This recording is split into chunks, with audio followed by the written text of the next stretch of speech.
Alright, and we're live, pal. Once again, baby. So, hey, Andy here. And yeah, just coming at you with a late night stream, so I don't want to have the lights on because it hurts my face. So instead, I just boosted the brightness on the monitor so you can at least see me, because otherwise it'll look like this. That's pretty dark, huh? So, yeah. Okay. I guess looking at the replay, it's not that dark, but still, it's a thought that counts, right? So, so yeah, I figured just come on here. I'm not gonna be on super long, but yeah, we'll just come on here and chill out with y'all. So, just gotta make sure all the notifications and everything are going off good. So,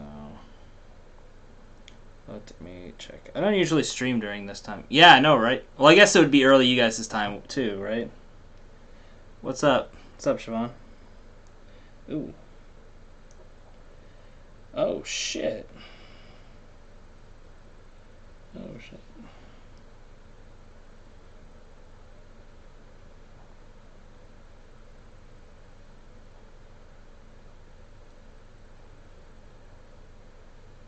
Sorry, somebody in the Discord, I guess they finished up their finals, so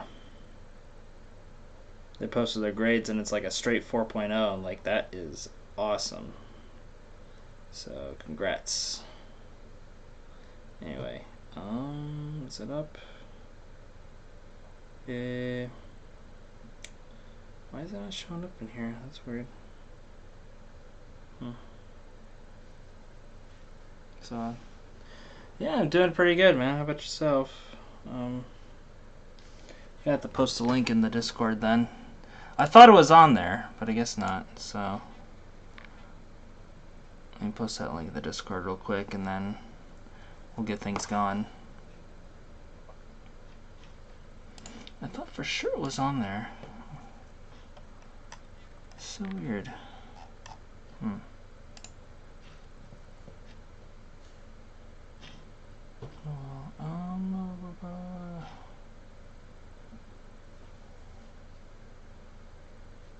Let's go ahead.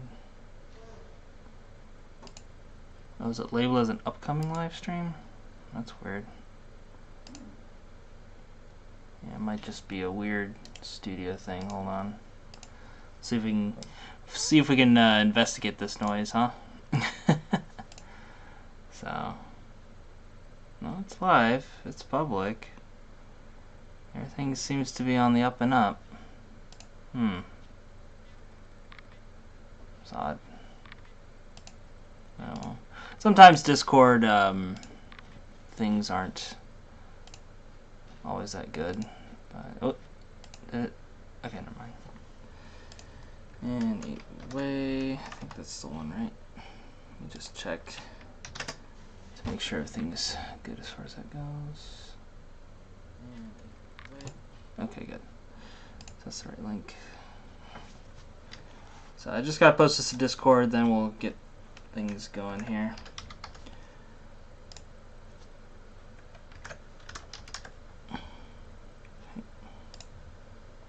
Bam. Yes. Okay, cool. So there's that.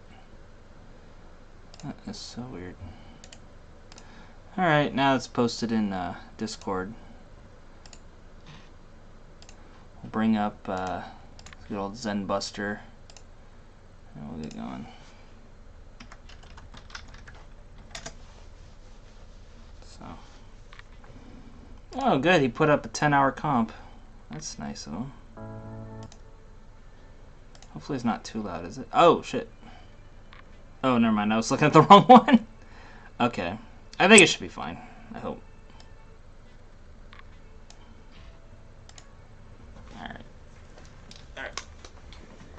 I'll just put the headphones over there so I don't have to worry about it. But anywho, now that we got all that out of the way. So yeah, everything's going pretty good, Siobhan. Sorry I haven't been on making streams or any of that stuff lately. I've just been hella busy with work and stuff. And I'm also opening a mint chocolate ice cream bar. So we're going to be imbibing on that tonight. So, yo, what up, MS? Going hard in the paint, putting in the work. Yeah, let's go, baby. The weather, it's pretty nice. It's nighttime right now. But, yeah, it surprisingly hasn't been all that rainy, knock on wood. But, just been kind of like mixed cloudiness. Like, it was pretty clear, and then 1 minute it would be cloudy. So, it's kind of hard to schedule going for a walk or whatever. So, yeah. But yeah, man, I've just been working like way too fucking hard lately. So, I figure I'd just take a little bit of time and chill out and talk with y'all about stuff and things. And eat this mint chocolate bar. Konbanwa! What up, Twin Lamps? What's going on? As you can see there's the mint chocolate. I don't know how in focus it is, but there you go. It is late night and I don't have the lights on. Well, I just have like the little light in the corner. I don't like having the bright ass overhead lights on at night. It hurts my eyes. So I got a it's actually meant to be a desk light, but this desk is too small for that plus everything else, and I mostly just needed it for like room ambiance when I'm just chilling. So with it, it's really cool because you can change the warmth of the lighting. So you can get it where it's like super daylight, but I have it at like ultimate warmth at this point. So it's easier on the eyes when I'm just either working or chilling out, watching some good old fashioned anime. Eating a mint chocolate bar, good stuff. So, yeah.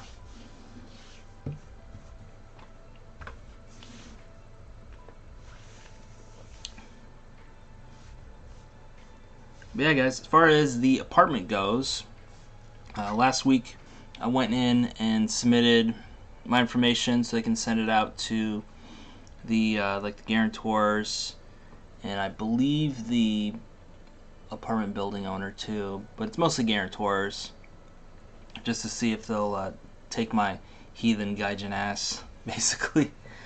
And from there, we'll see where it goes. So they should be getting back to me sometime this week if I can move in or not, which is fine because I wouldn't be able to move in otherwise. But God, if so, how did it affect you in your life? I mean, I was raised Catholic for what it's worth, but I don't know. I'm not against anybody who, you know, has a religion. Careful, there's the ambulance. Anyway, yeah, I'm not against anybody who practices religion. I used to be when I was younger, but I think at this point in life, it's like if you want to believe in something, that's cool. If not, that's cool too. But for me, it's just, you know. I prefer to make my own destiny and just have agency over my own life. That's just me, though.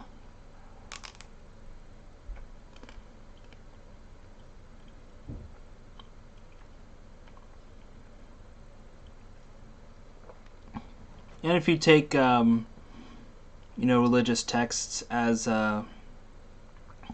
just kind of ways to basically just be a good person, then that's cool too. You know. So I'm not religion, but do I believe in God, a creator? I don't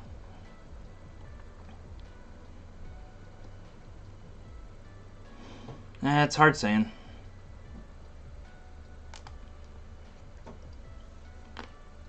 No.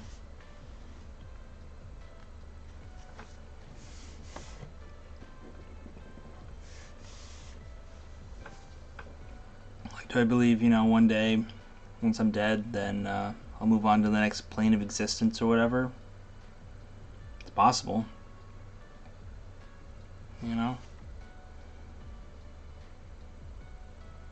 There haven't been too many signs, I guess, contrary to that, but I don't know. I'm not really educated enough to really get too deep in the conversation for that. Sometimes those types of topics, I gotta watch what I say on the internet, right? Because I'll get fucking roasted and get well actually'd to death. It's like, well, actually, I'll have you know that my dad's grandpa's roommate back in college, he died for like 15 minutes, and he eventually came back to life, and he said that there was a God, and his dog was up in heaven, and all this other stuff, okay? So, I don't want to hear it. So, you just gotta be careful. But, yeah, I mean, personally, it's like, it's kind of whatever. It doesn't really play a role in my life, but I'm not against people who practice religion and have it play in their life. There are benefits to it, which I've come to see as I've gotten older and kind of, out of my own ass about stuff like that. Because I grew up in a very religious community, so I've seen a lot of good that it can do, and I've also seen a lot of bad it can do. That's just kind of the small town effect, right?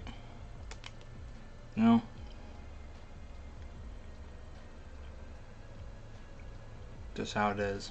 But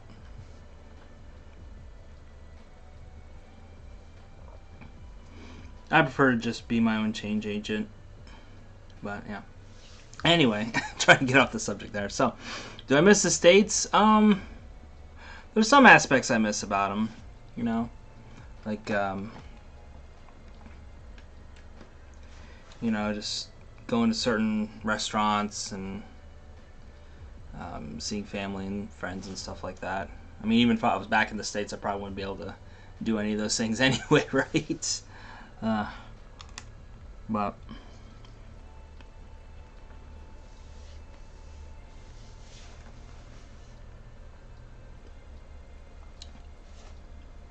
yeah, there's some aspects I do miss about living in the States, and I think, living outside of your home country kind of helps you.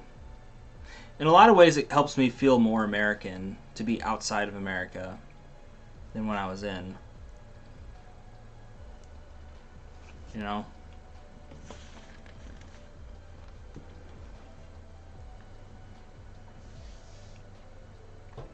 It's like there's a lot of commonplace things and just kind of the mentality that you just kind of take for granted when you're living in that country that you don't really think of until you leave, and it's like, oh,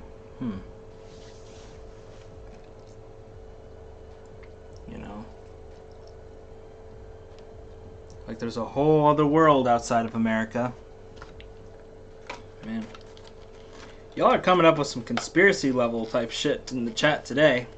Yeah. Oh goodness.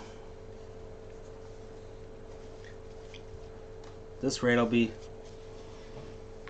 the one to replace Shane Dawson with all the conspiracy theory stuff.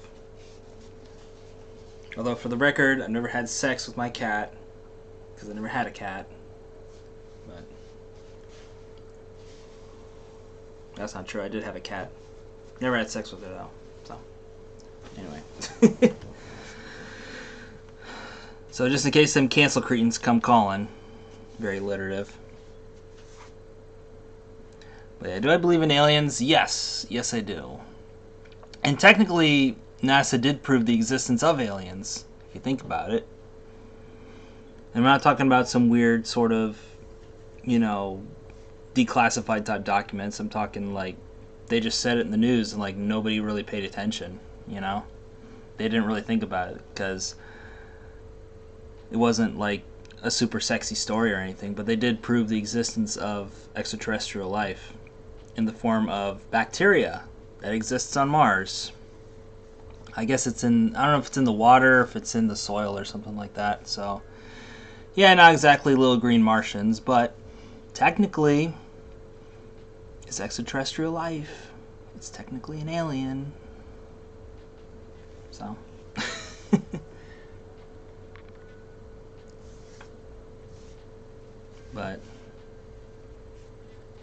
But as far as like sentient life outside of Earth, like, yeah, of course. It has to be somewhere out there. You know? How many things can I buy, use with crypto in the J-Lands? I don't know. You have to, like, convert it, basically. Because, like, they're just getting used to cashless systems. So you got to give them a little more time. Like, this whole Kalani Macaroni business helped expedite it. Like, there were some places that sort of did cashless stuff, but for the most part it was cash.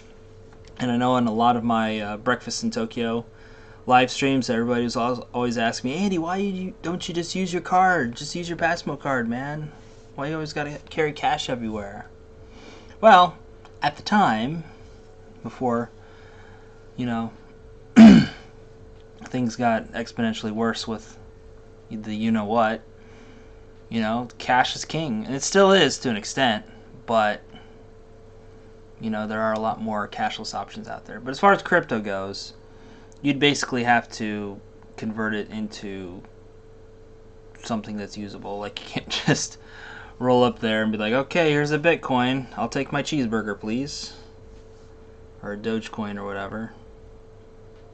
So you'd have to, I don't know the actual process, but I guess you have to, like, move it from your crypto wallet to, like, your actual card or something like that. And then, there you go.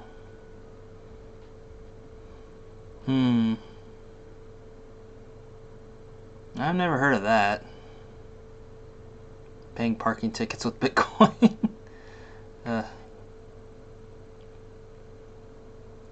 Considering how valuable Bitcoin is, that's a bit of a excessive use for it, I think.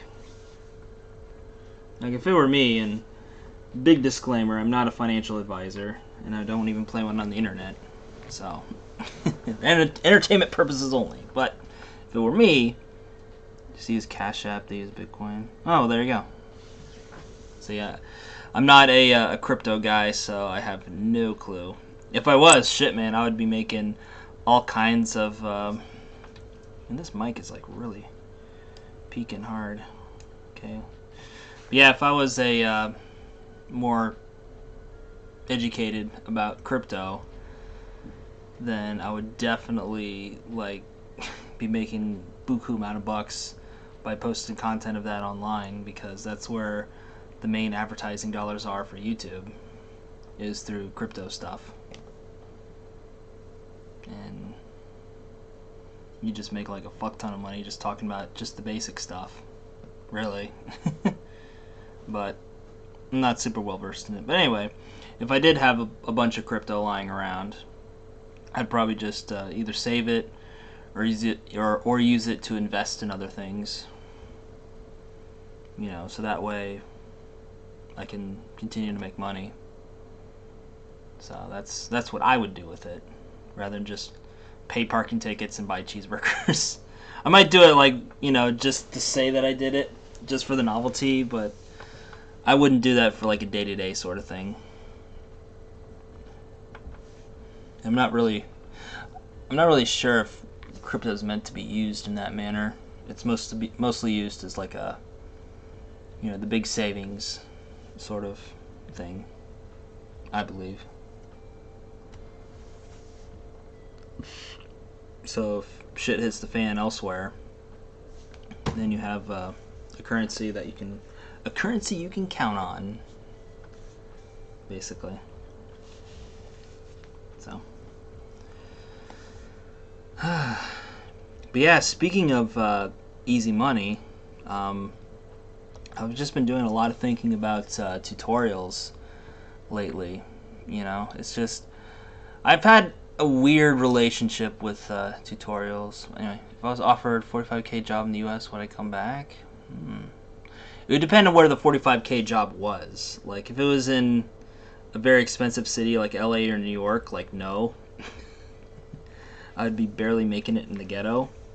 But it's actually funny you mentioned that, MS, because my stepdad sent me a link to a job offer, not job offer, but like a job posting for a factory out kind of close to where they live, a couple towns over.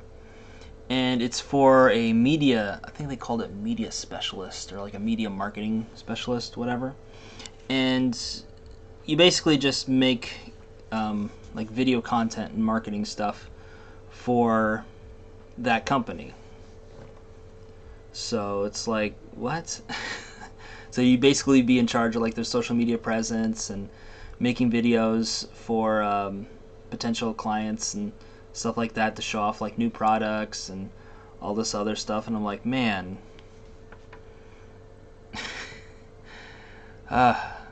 things nowadays are just so fucking crazy, man. Like, to say that I completely chose right when I chose to do stuff on YouTube to learn more about video editing and stuff like that is just, like, it's insane, you know? Yeah, I mean, it's not like the sexiest of jobs, you know? It's not like I'd be traveling around the world and doing documentary filmmaking and stuff like that. But I'd be living in a town fairly close to where I grew up, where video production stuff did not exist. You know, you couldn't make a job from something like that. You know, you'd have to go to like LA or New York. And even then, you know, because everybody else is going to LA and New York, it's very competitive. But, you know, to see it in a little small town in Ohio, it's like... not to say that I would take the job, but just to know that stuff like that is out there, even close by to where I grew up. You know, gives me gives me the confidence to know that, you know, if this whole Japan thing doesn't work out for whatever reason, you know, like I run out of money or something happens with my family or whatever the reason I have to go back to the States, it's, you know, comforting to know that there are job opportunities out there for me for my skill set, and I don't have to go back to McDonald's just to make a buck, you know? So it's really good, you know? And plus, you know, with the people I work with, you know, I can work anywhere in the world, basically. It will make shooting difficult, though, because I have to kind of be here in Japan for that. So I will lose out on the shooting gigs. But as far as video editing goes, as long as they can send it to me, give me a general layout of what they want, then I can just do my thing.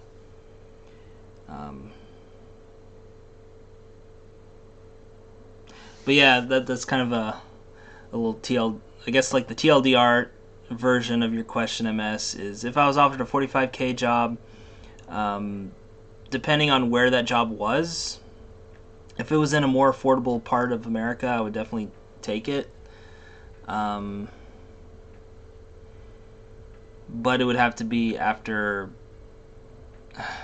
even though, I mean, I don't know, it's a lot to consider, you know.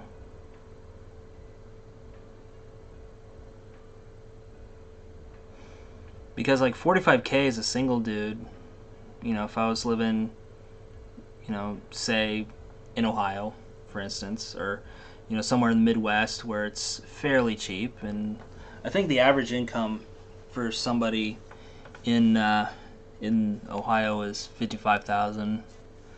So to make like 45K would be pretty nice. But that being said, I probably wouldn't want to, you know, leave Japan just to go back to Ohio again, you know. Yeah, exactly. Like you were saying, Siobhan. Yeah, you could definitely make more than that for sure. But it is nice to know that there would be, you know, if they were to offer me something like that, it would be nice to kind of gauge where people see my value in what I do. just so that way I know like what I need to do to increase that value. So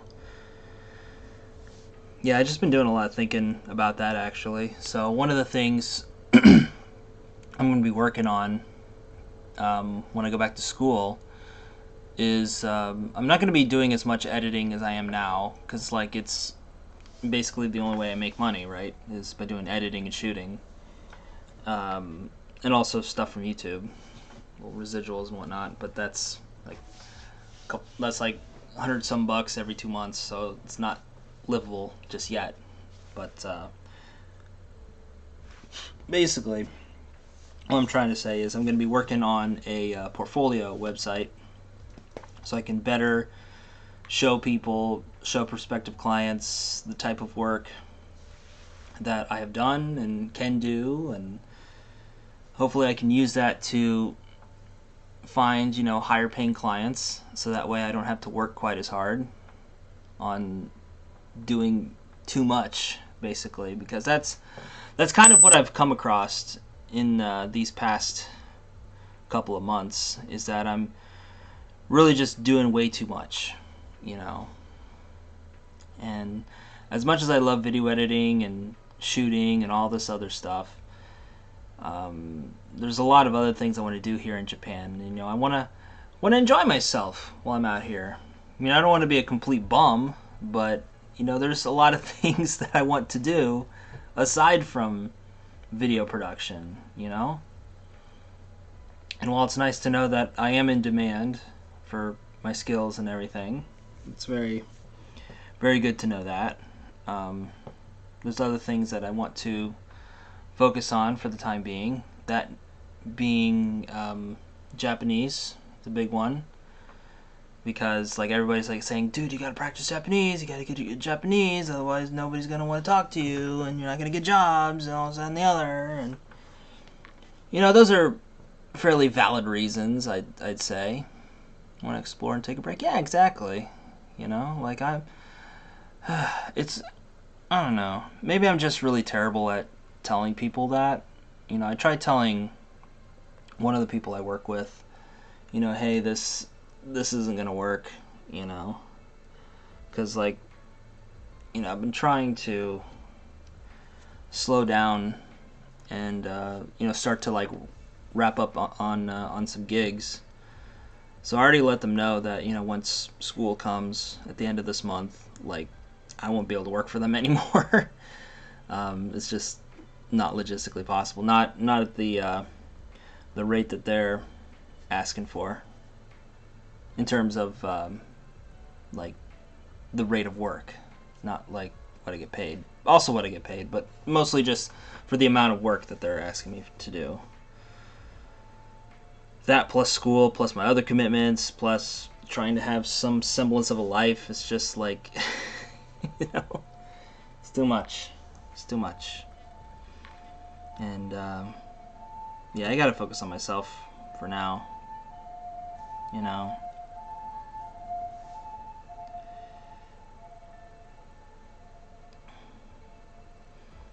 And one of the things I wanted to do with this year, even though it's like the super generic New Year's resolution, right? Like everybody wants to do it, you know, lose some damn weight, right? So I made a commitment to, you know, go for a long walk every day, that it's not all rainy and gross and whatever. And I was doing pretty good, but I got some shin splints in my left leg. So I just basically been recovering as best I can. You know, so I haven't been going on long walks or really overexerting myself for the past 3 weeks right now. Because I went on a shoot. Because before it was just like, it didn't really hurt that bad, you know? It like, there was a big bruise on my leg that just wasn't going away. And I didn't know what it was. Like, I thought it was like maybe a blood clot or something like that. And so I was looking up all these different things, and it's like, you know, it could be like a stress fracture or something like that. And I mean, I could lift weights, but the thing is, like, gyms are really expensive around here. So, and plus a lot of them are closed due to, you know, which is why I didn't want to get a gym membership,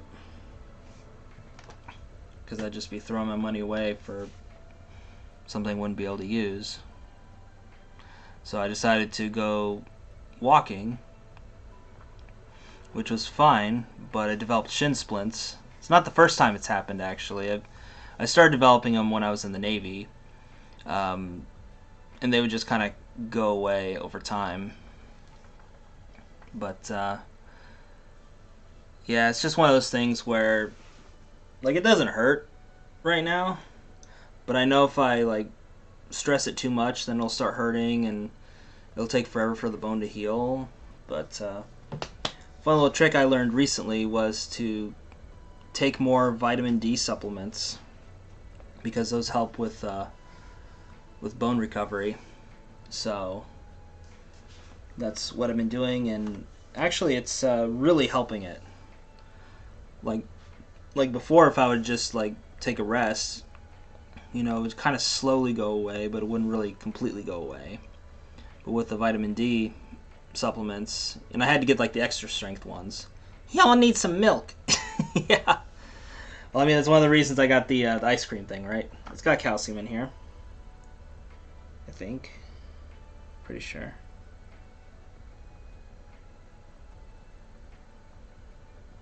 I don't know the kanji for calcium.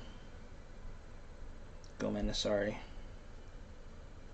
But let's find out. Let's learn together, right? Oh shit. Okay, sugar, fiber, salt. I already knew that. No, it doesn't have calcium included in here as far as amounts go. Yep. Yeah, don't say. It just says calories, protein, fat, sugar, fiber. Apparently it has 1 gram of fiber. Fun fact. But hey, the salt equivalent, 0.071 grams, which if we take our little formula, which I believe, let's see, 0.071, and you times that, I believe it was 400 is what I came up with. Yeah. So it'd be about 28 milligrams of salt. Yay. One of the few low sodium things here in Japan. My God, that was one of the other things I was thinking, was that like I was taking in too much salt, and so it was like wrecking something. So I tried like being more aware of the salt intake, and it was at that point I kind of got sticker shock a little bit from seeing how much salt is in a lot of Japanese food. I'm wondering, it's like, oh, so that's why it tastes so good. So whereas like America has a sugar epidemic, Japan has a salt epidemic. Like it's on that level. You know, like and there's, you know, the obvious culprits like ramen and stuff like that, but even stuff you wouldn't think would be that salty, it's pretty damn salty. So it's kind of fun to learn like what the different kanji are and stuff to like look out for, and what the formula is to calculate how much sodium is in food. You know, it's basically whatever the gram is times that by 400, and that'll be the milligrams.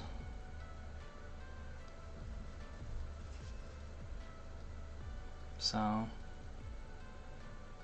but anyway, yeah, like I was, sorry, notification. But yeah, like I was saying, I'm just gonna be taking this time to kind of focus on myself, you know, and that's one of the other reasons I want to move down to Shonan. Is you know, just I always find that like being by a large body of water kind of helps me. It puts me in like a better headspace, because like as a kid I grew up around, well, fresh water, not salt water, but still grew up around lakes and stuff like that up in Michigan, and even my hometown of Salina is famous for Grand Lake St. Mary's, which at one point was the largest man-made lake in Ohio. That got eclipsed pretty quickly by, I think there was a reservoir in Findlay. I think is now the largest. So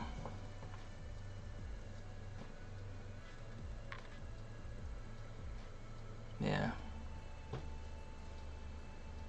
Yeah, I haven't swam in for friggin' ever, man. You know. Plenty of opportunities to do that down in Shonan, let me tell you. So, definitely plenty of opportunities, for sure. And the area is just, like, really super peaceful, you know? Like, I think I'm, getting to that age where I don't need a lot of, like, I notice a lot of my friends, like, once they live in Tokyo for a while, it's like they can't escape, It's like the convenience and the amount of opportunities there are just too much for them, and they feel like they can't leave, They're too comfortable where they are. And to me, I never really wanted to be in that position, which is another reason I didn't want to live in Tokyo. I always liked living kind of near Tokyo. I didn't want to live in, like, the boonies, like, way too far away from Tokyo. But I didn't want to live in Tokyo. Because once you're in that system, it's hard to get out. Because, you get too used to all the convenience of everything. And just being surrounded by so much stimulus. So much stimulation, basically. So that was one of the reasons why I is it still playing? Okay, it is. Alright, cool. Just checking. So that was kind of good for me to move from Nakano Shimbashi to Kawasaki. It was kind of made me feel a little better, Yeah, the countryside of Japan's really nice. I guess it depends, like, where in the countryside, Like, if you're out in the middle of BFE, like, with nothing but, like, rice paddies and shit like that, I don't know if I want to go out quite that far to live, anyway. Some of my friends do. Some of my friends live, like, way the fuck out there. Like, I remember visiting one of my friends a couple months ago, and she lives way out in the fucking boonies. Like, I had to walk, I think, like 2 miles, maybe 3, from the train station just to get to her place in the dark. And I'm like, oh, fuck, man.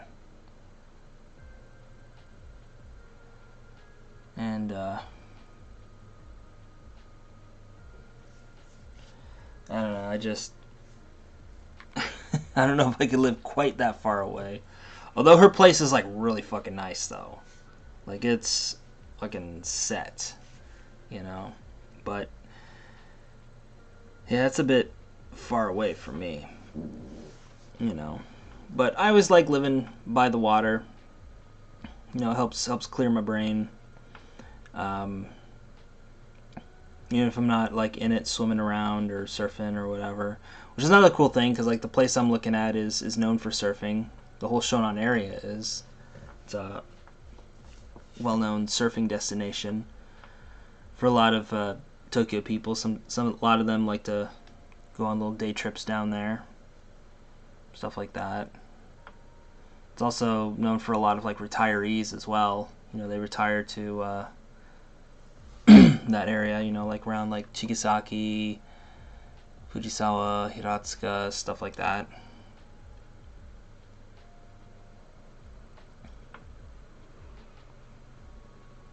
And yeah, going, like, when I was just touring around the town, like, everybody's just, like, way super nice. and just really, really chill. It's a completely different vibe from Tokyo or even where I live out in Kawasaki. You know, which I consider Kawasaki to be a little more calm than Tokyo, but still it's you know, it's a little city-ish, so people are nice, but like only so nice, you know. Whereas, you know, you go a bit further south and they're just like super freaking nice. And I know, like, you know, the whole thing on like certain you know, gaijin communities where, you know, you got Nihongo Jozud, basically. You know, it's like it's seen as kind of a like a backhanded compliment, where, you know, your Japanese is really shit, but we're gonna make you feel good anyway. Oh, Nihongo Jozu desu ne. Oh, you know, stuff like that. And, you know, in the cities and stuff like that, I've never really heard it too much. It's usually when I get outside the cities that I hear, oh, Nihongo Jozu desu ne, which means, you know, your Japanese is really good. And I guess for some people they consider it as like a backhanded compliment, but I think, at least I want to believe this. This is my headcanon, damn it. Of, you know, I actually believe that they, you know, it's the intention, right? So I think they're saying it with good intention. You know.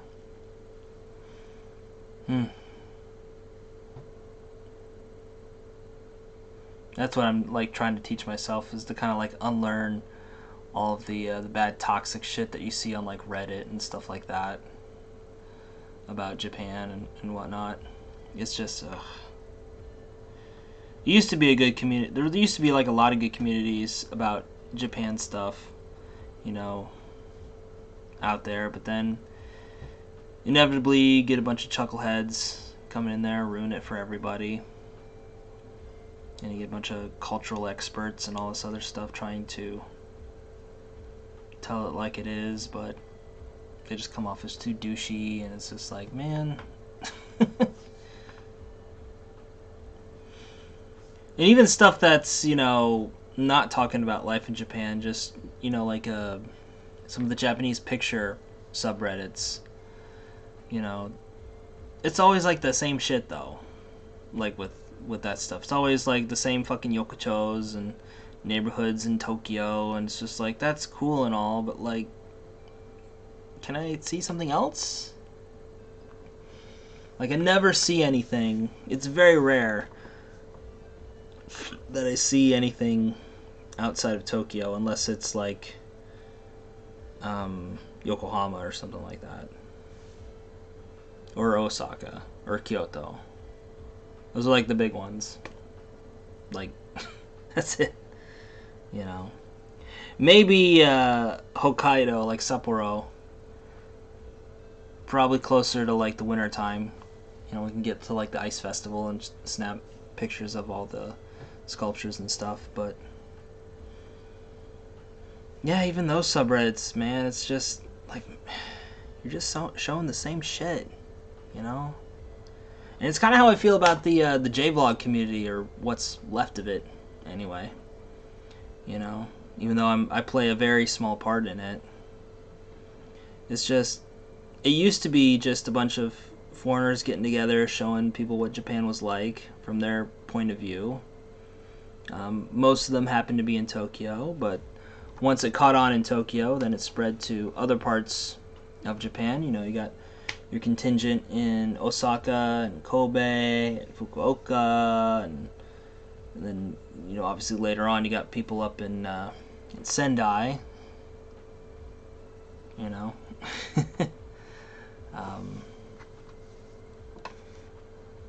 And it just started to spread throughout, but I don't know, it's just been all kind of samey for a while. And, you know, part of the reason why I don't post as much stuff on the Indie Japandy channel as I used to is that I'm just trying to find my own voice, you know. Like, I have a lot of ideas for stuff that I want to post and topics that I want to talk about as far as life in Japan goes, but at the same time I'm just worried that they're going to be too esoteric, too you know, specific. Oh, hey, speaking of J-vloggers. Yo, dog, what's up? Program removed. Don't waste your time on Reddit, right? You are correct, sir. How you doing, man? It's been a while. Sorry I didn't make it out to Hanami last weekend. I was working, so Shogunai, right? But yeah.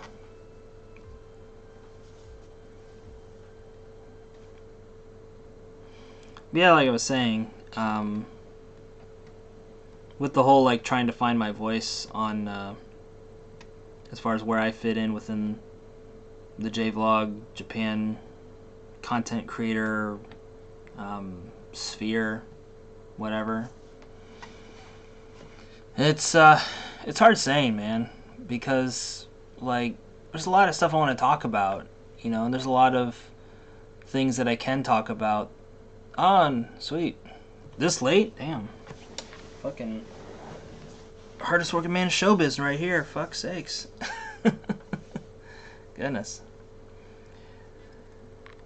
But yeah, you know, it's like there's a lot of I want to talk about as far as, you know, my life in Japan, because there's a lot of like different things, you know. Hold on. I do like some day vloggers. I don't like the big channels, the small channels. Yeah, I mean, it's kind of hard to because I used to be like that too, Siobhan, where, you know, the smaller channels I felt were a lot more intimate, and if I were to, you know, send out a comment, they would probably they'd most likely respond pretty fast. Whereas the big channels, unless you talk about like some kind of meme or whatever within the video, like nobody's gonna like your comments. They're gonna get downvoted to hell because it's not part of the narrative, you know. But yeah, it's kind of hard saying what a lot of the newer J-vloggers are doing, if there are any new J-vloggers. I mean, since the country went on lockdown last year, it's definitely put the kibosh on those new people. And obviously some of them came in, but it's definitely not like it was before, where you'd have people kind of stop in for a little bit, either on like a working holiday visa, or they come over on vacation, or, you know, come to study abroad for a year, or whatever, you know.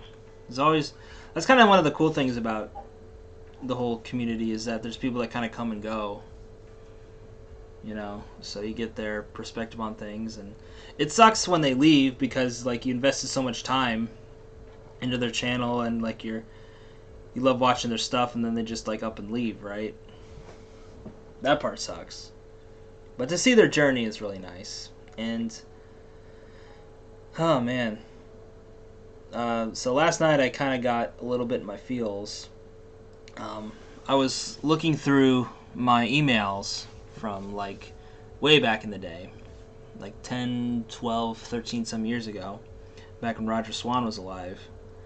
And I was looking through a comment he sent to me on one of my old videos, which sadly isn't there anymore because of the comment purge back in 2012 when they did that Google Plus merger bullshit.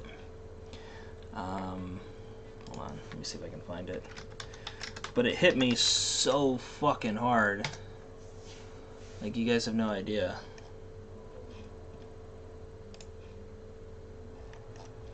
Where are we at here? It was...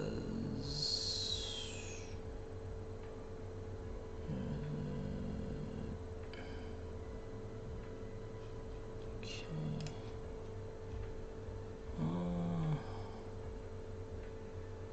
It was one of the last things that he wrote to me, actually. So you can find it.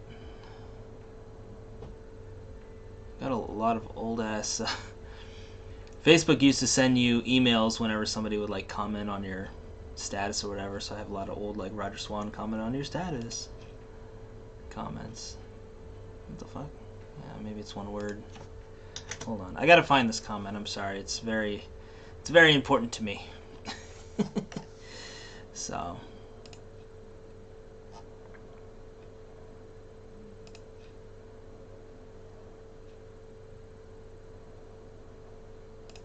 trying to find it. I can't.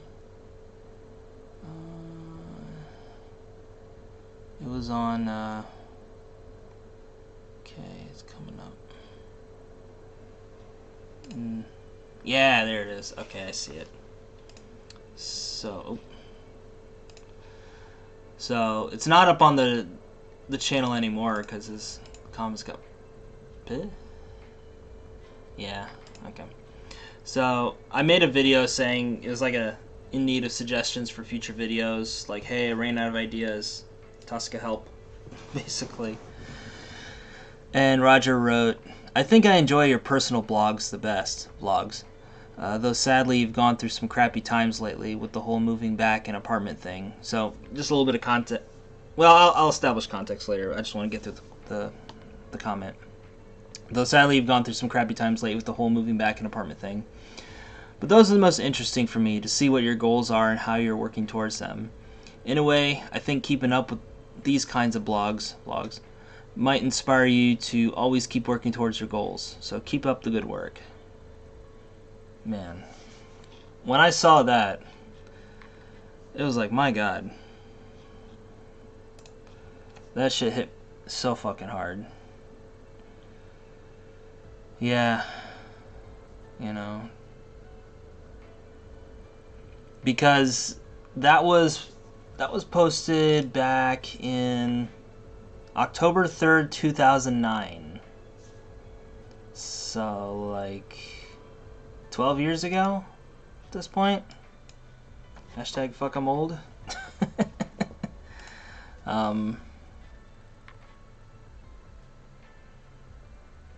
But, yeah, just for a little bit of context, during that time, I moved back in with my parents after getting kicked out of an apartment that I thought I had subleased, but the paperwork wasn't submitted, so I technically was illegally living there, but I didn't know it at the time until manager son knocked on the door and was like, who are you?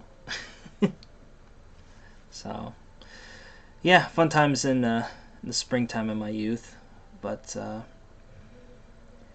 yeah, just hearing him say those sorts of things, it was just like, man, this is why I do YouTube, man. You know, like, everybody has their peaks and valleys, you know, like, a lot of what I see online of people is, you know, showing the highlight reel, as I like to call it. You know, showing all the high points and triumphs over things. But you never really see them, like, at their lows, because I guess it's been kind of overused over the years of, you know, people doing it for, like, drama and stuff like that, and that was never really my intention, was to be dramatic about things. I mean, yeah, I had to clickbait a little bit just to get you to watch, you know, like the I got rejected stuff, you know. I clickbait a little bit, but, you know, it's still technically true. And plus, you know, by today's standards, it's, you know, it's, what is even clickbait at this point, right? So, in any event, you know, just seeing something like that, you know, just really validates a lot of what I'm doing on YouTube, which is to show the process of what I'm doing, of my journey, not only to Japan, but while I'm in Japan, and just going from one point to another, you know. And I think I kind of lost myself along the way, because, you know, especially doing a lot of the work that I do with video editing and marketing and stuff like that, you know, I've come to think, you know, a lot less. In some ways, it's made me a lot less creative, and in other ways, it's made me think of things in a different way. If that makes any sense, you know? You know, it kind of makes you think of, you know, what'll sell, what will people watch, you know? Should delete all YouTube videos. Yeah, oh yeah, Sandra no Sekai, yeah. Oh man. Yeah, she, I met her several times while she was out here, back at, old Hambone's place, actually, back in the day. he threw a party at his house, and I remember meeting her, and she was like really tall for a girl. Like she was like a little bit taller than me. And I was kind of taken aback because I didn't think she would be that tall. I was like, oh, hey, what's up? Because she doesn't look that tall in her videos, but she's really super nice. And I remember giving her a shout out when I did my interview on the Just Japan podcast. Everything you want to know about Japan. Back in the Busan Kevin days. No worries. It's all good, man. We got to earn our money somehow. So it's good having you on here, Siobhan. And have a good day at work. I'll probably get off here in a little bit too. But I'll stay on for a little bit. But, you know. But yeah, Sandra no Sekai. She made a wonderful video that thank God I saved before she deleted everything. Where it was called A Heart Apart. And I really wanted to make like a tribute to that one. People are gonna come and go. It's life, eh? Yeah, it's... What the fuck? Come on. Focus, dude. I don't know why the camera did that. Sorry about that.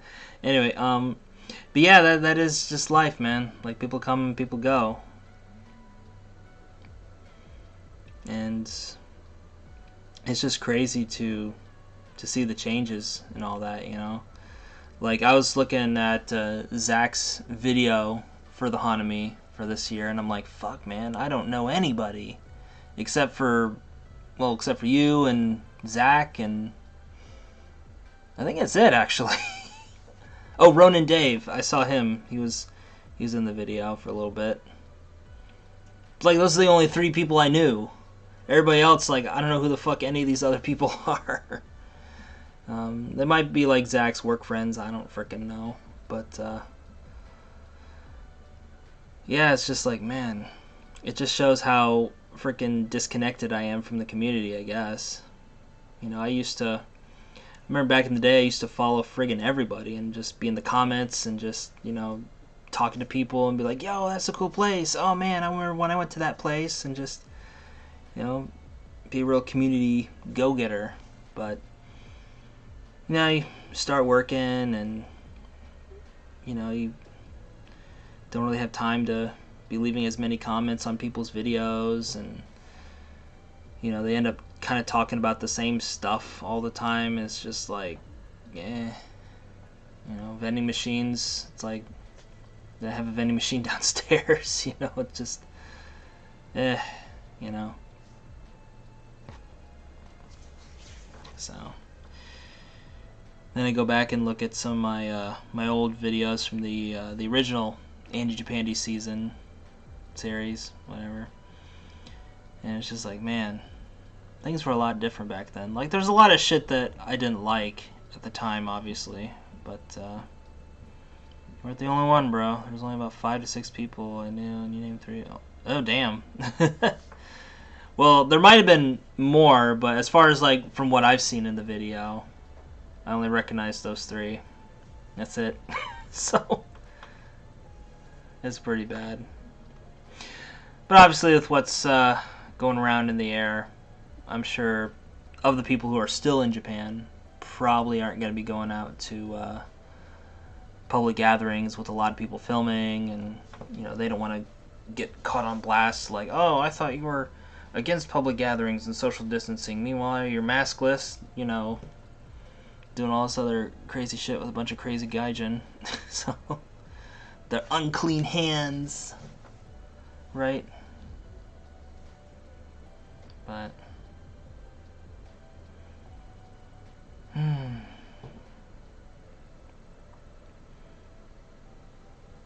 yeah, it's just crazy how much has changed with the community. You know, it's like, even when old Colonial Macaroni wasn't an issue, like a couple of years before, because I would still, even though I wasn't in Japan, I would still, like, watch the Hanami videos and see how many people actually go to it, and, you know, even if it's not the one that Zach organizes, you know, there's still, like, other gathering events for YouTubers, and, you know, kind of see what they were up to, and yeah, it just, I don't know, like, I miss that camaraderie of you know, hanging out with other YouTubers. That was one of the highlights of me moving to Japan, you know, was to meet other people who are interested in this strange hobby that I was into. Because like before I moved to Japan, you know, several years ago, like I was basically like the internet guy among my friends. I was the YouTube guy. Like none of my friends did any of that stuff. You know, they might have posted like one or two videos that I like goaded them into posting, but after that they were just like done. You know, they didn't keep up with it like I did. And to meet other people who are interested in it and making their own videos and all this, that, and the other, and it was just really cool, you know. And I just can't wait to do more networking events. You know, I constantly look on like Meetup and, you know, just kind of looking around to see if there's any like YouTuber type stuff. And you know, obviously all the gatherings and stuff are online, and it's like, you know. it's different when you're doing it online versus when you're in person. You know, you can't really get a feel for someone's energy. I know it sounds super hippy dippy, but you can't really get a feel for somebody online. You know. Yeah, exactly. Yeah, don't they? Yeah, I saw even someone else's video canceled. Yeah, exactly. Oh man.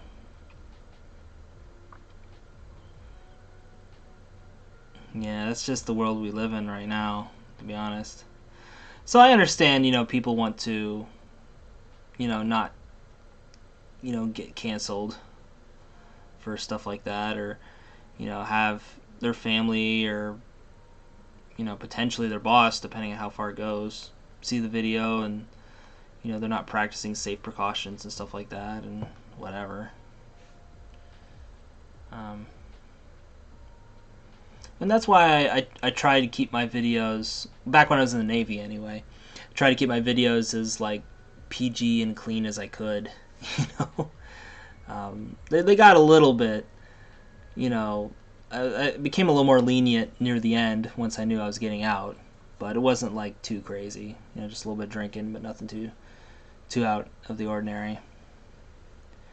Just because I knew that there were some people in my command who actually watched my videos.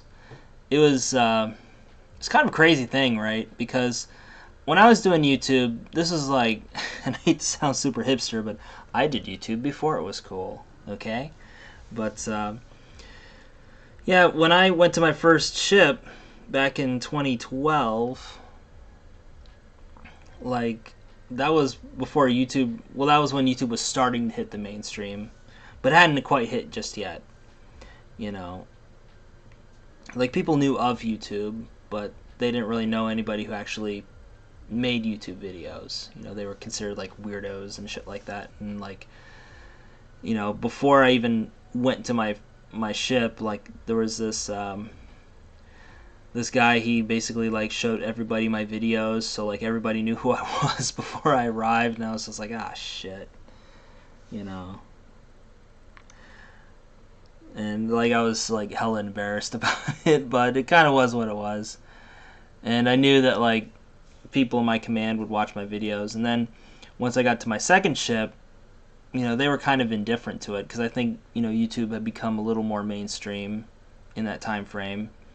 So they're just like, oh yeah, cool, whatever, that's awesome, you know. And I knew like a couple officers who like watched my videos, I guess. There was one back when I was DCPO who told me that he watched my video on Plaza Capcom back in Yokosuka, and it was like, oh, that's cool, sir, I'm glad you watched my stuff. So, and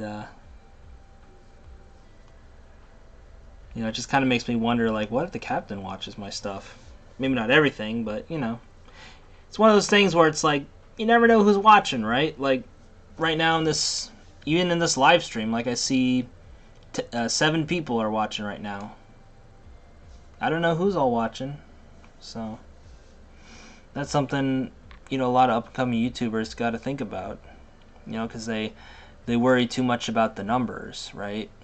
But they don't really think about the people behind the numbers, you know? Like, for all I know, the 7 people in this chat could be Casey Neistat and PewDiePie or Mr. Beast. Even if they were, there's still 3 of 7 people that are watching me right now. So, just gotta put that in perspective, man. You never know who's watching. Even though it's highly unlikely, you never know. You just never know. And it's funny how, you know, some people who don't leave comments on my videos, if I meet them in person, they're like, oh, hey, I saw you, you were in that video, or whatever the case. And you're like, oh my god, you watch my stuff? And, you know, sometimes it's my more popular videos, you know, like NFACS and stuff like that. And other times it's something a little more obscure, something recent-ish. It's like, oh, that's cool, right on. You know, get the, are you YouTuber? Yeah. That's another thing I want to do. Actually, when I talked with Eric Surf 6 last weekend, that was something we were kind of talking about, was kind of doing an impersonation of abroad in Japan, because he was watching Sarah Dietschy's impersonation of Casey Neistat, and I'm just like, because I love Sarah Dietschy, she's just like so good at what she does, and she would have succeeded with or without that video, but that was the video that like put her on the map basically. But it just kind of got me thinking of like fuck, man, I could do that, you know, impersonate Chris Broad.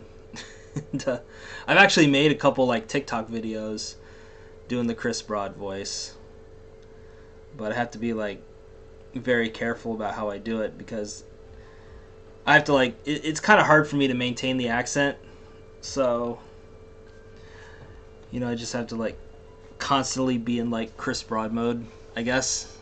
I have to sit here and eat some family chicky with Natsuki. You know, stuff like that. It's like, go fuck yourself. You know? So I was thinking about kind of doing just kind of a take on some of his like isms in his videos, right? You know, like the Are You YouTuber clip. Definitely want to do that. So just get like some Japanese guy to like pretend to like go to my apartment door and like throw a mic in my face and be like, are you YouTuber? And I just kind of look at him like awkwardly, just silently, like, yeah. Just really quiet. Oh man. Right. We're just gonna eat a bunch of family chicky over here with Natsuki. Schlack it with Marmite. I don't think he would say. I don't think he would say shellac. I don't say that. I don't talk like that. Bugger. Bugger off. I don't think he's that British though. As I sip it from my Like a Magic cup. Oh man. But I just gotta like come up with kind of like a best of abroad in Japan type stuff. So there was I was thinking like a couple scenes, like kind of do like a journey across Japan sort of thing, but it's just me on like my mamachari, just like, oh fuck. It's so bloody long. Where's the nearest family mart? I need to get some family chicky. Natsuki. Natsuki, where are you at? Fuck. You know? Or like the scene where him and Anime Man, Joey, were in like one of those traditional Japanese wooden tubs and stuff. And like I was just waiting for like for Chris to be like, Joseph, scrub my back. You know, just get a laugh. And so like I gotta do that. I gotta go to like a traditional, one of those like you know, wooden tubs or whatever, and just be like, just sit there, and I don't even have to have anybody like in the background, and just sit there and be like, Joseph, scrub my back. Oh man. And just think of different scenes.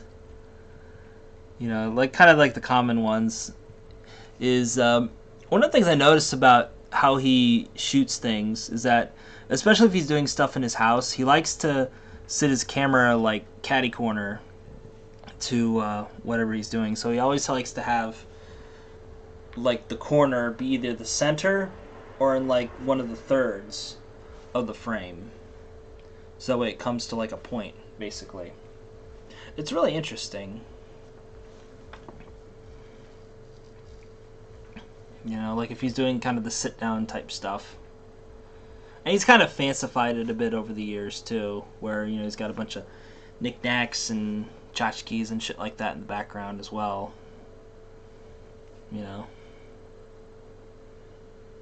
So it'd be kind of cool to, like, you know, do one of those, like, reading hate mail.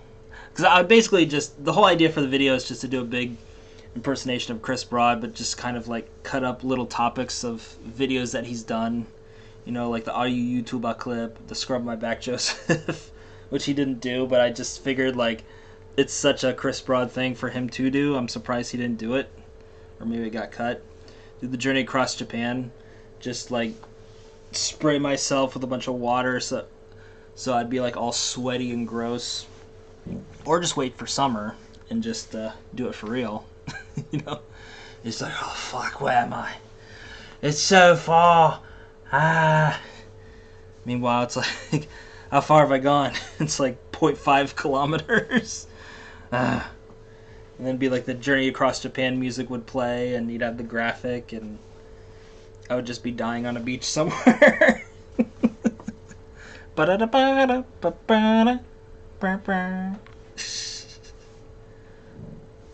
Just eating Fammy Chicky and whatnot. Oh man, getting a lot of good ideas.